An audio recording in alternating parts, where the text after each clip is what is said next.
আগের ভিডিওতে আমরা সাম করছিলাম, এবার আমরা সাম ইফ করবো। পরবর্তীটা আমাদের সাম করার উদ্দেশ্য ছিল সবগুলো যোগ করে আমরা একটা অ্যান্সার বের করছিলাম যে মোট এত টাকা।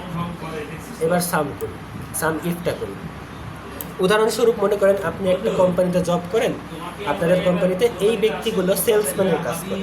যেমন এই ব্যক্তিটা ঢাকা শহরে কিছু প্রোডাক্ট সেল করছে, যার টাকা ছেলে মোট এত টাকা সে ইনকাম করছে সেলস করে, এরকম। এখন লক্ষ্য করে দেখেন যে এখানে ক্যাপ্টেন আমেরিকা নামে যে ব্যক্তিটা আছে সে চট্টগ্রামে সেল করছে 1,30,000 টাকা, একই ব্যক্তি হবিগঞ্জে সেল করছে আবার 1,40,000 টাকা, আবার সেম একই ব্যক্তি টঙ্গিতে করছে 1,45,000 টাকা। তাহলে ব্যক্তিটা একজন কিন্তু তিনটা ডিফারেন্ট জায়গায় সে সেল করছে। এখন আমাকে বলা হইলো বা আপনাকে আপনার বস বললো যে ক্যাপ্টেন আমেরিকা ব্যক্তি কয় টাকা সেল করছে, তাহলে অবশ্যই চট্টগ্রামের টাকা, হবিগঞ্জের টাকা, টঙ্গির টাকা তিনটা যোগ করে তো আপনি বলবেন যে স্যার মোট এত টাকা, তাই না? তো এই ধরনের সিচুয়েশন যখন একটা ব্যক্তির তথ্য বা একটা ভ্যালুর উত্তর চাচ্ছে তখন আমরা করবো সাম ইফ।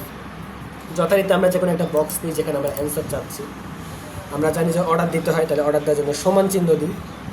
দেওয়ার পরে এবার আমরা এই সূত্রটাকেই লিখবো। ছোট বড় কোনো ব্যাপার না, ছোট হাতের বড় হাতে কোনো সমস্যা নেই। SUMIF some if. এই দেখেন এখানে দুটো ফর্মুলা আসছে, আমাদের উপরের ফর্মুলাটা রাখবে, উপরের ফর্মুলাটা লাগবে, সে যেটা সিলেকশন করা আছে আমরা জাস্ট ট্যাব বাটন প্রেস করে অ্যাপ্লাই করব। অ্যাপ্লাই হয়ে গেছে। এখন আমাদের নির্দেশনা বার তো আসছে, তাই না? প্রথমে লেখা আছে রেঞ্জ।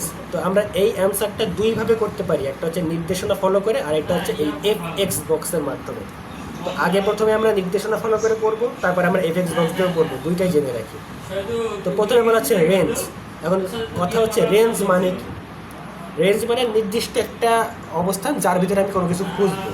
তাহলে এখানে রেঞ্জ বলতে বোঝানো হয়েছে এই নামের পুরো অংশটা যেখানে আমি নাম খুঁজবো। তাহলে আমি এই প্রথম থেকে সাবধানে সিলেকশন করে এই পর্যন্ত পুরো নামের অংশ দিলাম। এই দেখেন পুরোটা দিয়েছি। এরপরে আমি জাস্ট একটা কমা দিব, কারণ আমার রেঞ্জের পর একটা কমা আছে নিচে। তাহলে কমা যখনই দিচ্ছি, এই যে কমা দিলাম, দেখেন রেঞ্জটা হালকা ঝাপসা হয়ে গেল, কিন্তু পরবর্তীতে যেটা ক্রাইটেরিয়া আছে সেটা আমার একটু উজ্জ্বল হয়ে গেছে। তার মানে এখন এটার কাজ করতে বলছে। ক্রাইটেরিয়া শব্দের অর্থ হচ্ছে চাহিদা, আপনি কী চাচ্ছেন। তাহলে এই যে আমি এতক্ষণ যে রেঞ্জটা দিলাম এর ভিতরে আপনি কাকে চাচ্ছেন? অবশ্যই আমি ক্যাপ্টেন আমেরিকাকে চাচ্ছি, সেটা এইটা হইতে পারে, এইটা হইতে পারে, এইটা হইতে পারে, যে কোনো একটা দিলেই হবে। তো আমি মনে করেন যে এইটাই দিলাম, দিয়েছি। এবার কমা দিয়ে আবারও বলতেছে সাম রেঞ্জ। আচ্ছা, আমরা একটু আগে পড়ছিলাম বা গত ভিডিওতে দেখছিলাম যে সাম শব্দের অর্থ যোগ করা অথবা সংখ্যা। তো আমরা তো যোগই করতেছি, তাহলে এখন আমরা ধরে নেব সাম শব্দের অর্থ সংখ্যা।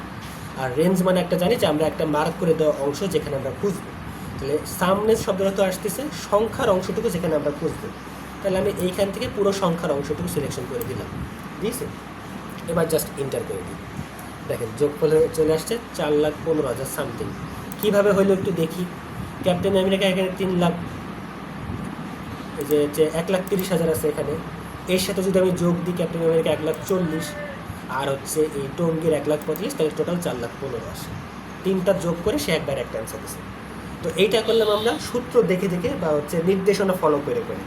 সেম কাজটা আমি এখন নিচে করব FX বক্সের মাধ্যমে। যথারীতি আমরা সমান চিহ্ন দিয়ে সূত্র লিখি, SUMIF ট্যাব বাটন দিয়ে অ্যাপ্লাই চলে যাব। এবার ডিরেক্ট এই অ্যাপ্লাই করার পরে নির্দেশনা তো আসছে, এবার আর নির্দেশনা ফলো না করে আমরা চলে যাব ডিরেক্ট FX বক্সে। একটা বক্স আসবে, এই বক্সটার ঠিক উপরের দিকে আমরা ওকে বাটন প্রেস করে যে কোনো জায়গায় রাখতে পারি। উদাহরণস্বরূপ আমি এই উপরে রাখলাম, এই উপরের এই কর্নারে রাখলাম দেখার সুবিধার্থে। প্রথমে আমাদের রেঞ্জ আসছে, আমাদের কিন্তু তখনও রেঞ্জ ছিল নির্দেশনার ক্ষেত্রে। রেঞ্জের বক্সে ক্লিক করে আমরা পুরো রেঞ্জটা দেবো, অবশ্যই নামের পুরো অংশ দেবো। চলে গেল। ক্রাইটেরিয়ার বক্সে ক্লিক করব, কাকে চাই, ক্যাপ্টেন আমেরিকাকে চাই, দিলাম। সাম রেঞ্জ, সাম মানে সংখ্যা, রেঞ্জ মানে অবস্থানগুলো, তাহলে আমি এই সংখ্যার সবগুলো দিলাম। দেওয়ার পর জাস্ট ওকে করে দিই, দেখেন সেম অ্যান্সারই কিন্তু আসে। এই হচ্ছে দুইটা পদ্ধতি, FX বক্সের মাধ্যমে করা বা সূত্র দেখে দেখে বা হচ্ছে ফর্মুলা দেখে দেখে করা।